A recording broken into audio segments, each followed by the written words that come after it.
Fact number 7, 16th century. Van హో అని చైనాలో ఒక గవర్నమెంట్ అఫీషియల్ ఉండేవాడు. అంటే గవర్నమెంట్ కాదు, రాజుల దగ్గర పనిచేసే అతను.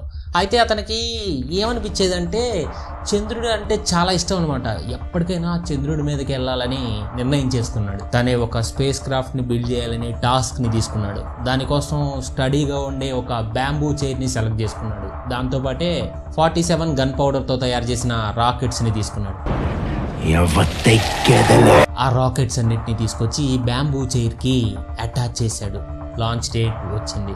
తనని వెళ్ళి ఆ బ్యాంబూ చైర్లో కూర్చొని తనని కట్టేసుకున్నాడు. సర్వెంట్స్ని పిలిచాడు. పిలిచి ఆ రాకెట్స్ని వెలిగించమన్నాడు. ఏదో తేడాగా ఉంది. సరే, ఓనర్ మాట కాదనలేక ఆ సర్వెంట్స్ కూడా ఆ రాకెట్స్ని వెలిగించారు. వెంటనే ఒక పెద్ద ఎక్స్ప్లోషన్, చాలా భయంకరమైన పొగ. చాలాసేపటి తర్వాత ఆ స్మోక్ క్లియర్ అయ్యింది. చైరు లేదు, వ్యాన్ హూ కూడా లేడు. ఆ తర్వాత ఎవరికి